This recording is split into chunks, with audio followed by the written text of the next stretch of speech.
झारखंड की टॉप 10 खबरें। चक्रधरपुर नगर के राजबाड़ी रोड स्थित सोतन क्लब दुर्गा पूजा समिति के साउंड बॉक्स को प्रशासन द्वारा दोपहर के 1 बजे जब्त कर लिया गया। साउंड बॉक्स जब्त करने के बाद दोपहर से देर शाम तक चक्रधरपुर में बवाल मचा रहा। शाम करीब 5:45 बजे से धीरे धीरे लोगों का जुटना पवन चौक पर हुआ, जिसके बाद प्रशासन के खिलाफ जमकर नारेबाजी की। काफी देर के बाद अनुमंडलीय पद अधिकारी सुरतीलाज लक्ष्मी तथा अनुमंडलीय पुलिस पदाधिकारी नलिन कुमार मरांडी तथा अभियान एसपी पारस राणा ने स्थानीय लोगों को समझाया, लेकिन कोई नहीं माना।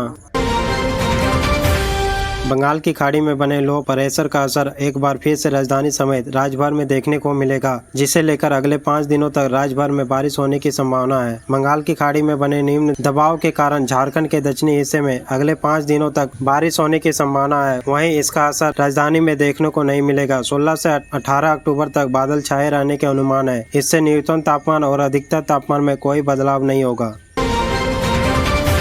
हरियाणा और जम्मू कश्मीर में सफल चुनाव कराने के बाद अब चुनाव आयोग झारखंड और महाराष्ट्र विधानसभा चुनाव की तैयारी में जुट गए हैं। बताया जा रहा है कि दोनों राज्यों के चुनाव को लेकर कल चुनाव आयोग तारीखों का ऐलान कर सकता है। इसी के साथ दोनों राज्यों के आचार संहिता भी लागू हो जाएगा। झारखंड में 3 चरणों में हो सकता है चुनाव। बात झारखंड की करें तो 2019 में 81 सीट के लिए 5 चरणों में चुनाव कराए गए थे, लेकिन इस बार इसे 2 से 3 चरणों में पूरा किया जा सकता है। पहले चरण में चुनाव 15 नवम्बर के बाद हो सकता है।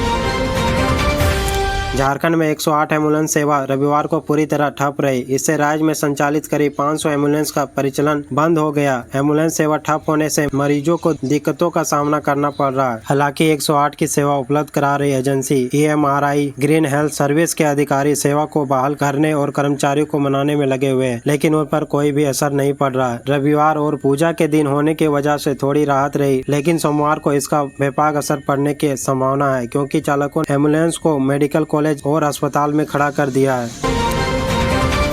भारतीय जनता पार्टी ने प्रदेश विधानसभा चुनाव के लिए प्रत्याशियों के नाम तय करने की प्रक्रिया पूरी कर ली है। प्रदेश चुनाव प्रभारी शिवराज सिंह चौहान और सह प्रभारी हेमंत बिश्व शर्मा और संगठन प्रभारी लक्ष्मीकांत वाजपेयी ने प्रदेश चुनाव समिति के साथ बैठक में तय किए गए 3 नामों के पैनल केंद्रीय नेतृत्व का अवगत करा दिया है। पार्टी और संसदीय बोर्ड भी इन नामों पर निर्णय ले चुका है। प्रत्याशी के नाम की सूची 2 चरणों में जारी की जाएगी। पहले चरण में आचार संहिता की घोषणा होते ही 25 से 30 सीटों के प्रत्याशी के नाम घोषित किए जाएंगे। इसमें सभी सुरक्षित सीटों पर प्रत्याशी और प्रदेश अध्यक्ष बाबूलाल मरांडी, नेता प्रतिपक्ष अमर कुमार बावरी की सीट शामिल होंगे।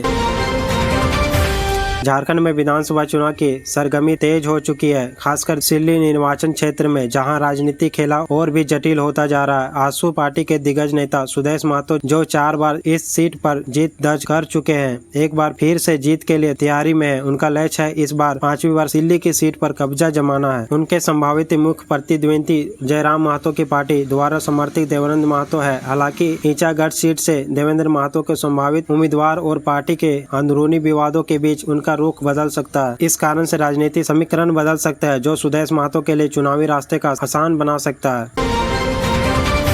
हेमंत सोरेन सरकार एक बड़ा फैसला लेने जा रही है। झारखंड मुख्यमंत्री मैया सम्मान योजना के तहत महिलाओं को दी जाने वाली राशि 2500 रुपये प्रति माह करने की तैयारी कर ली गई है। विभागीय सूत्रों के अनुसार चौथी किस्त 1000 रुपये नवम्बर में महापर्व छठ के मौके पर देने के बाद 5वीं किस्त दिसंबर में 2500 रुपये दी जा सकती है। इसका लाभ 53 लाख से अधिक महिलाओं को मिलेगा।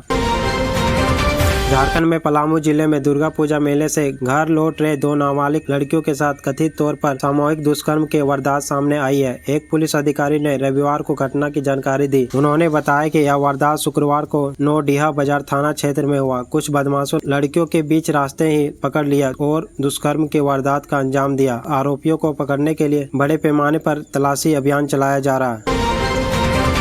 चासनाला पत्थर डी में रविवार को शाम रावण दहन के दौरान आतिशबाजी के पटाखे से पूजा पंडाल में आग लग गई, जिससे अफरा तफरी मच गई। भीड़ इधर उधर भागने लगी। हालांकि कमेटी द्वारा तत्काल आग पर काबू पा लिया गया और घटना में कोई घायल नहीं हुआ।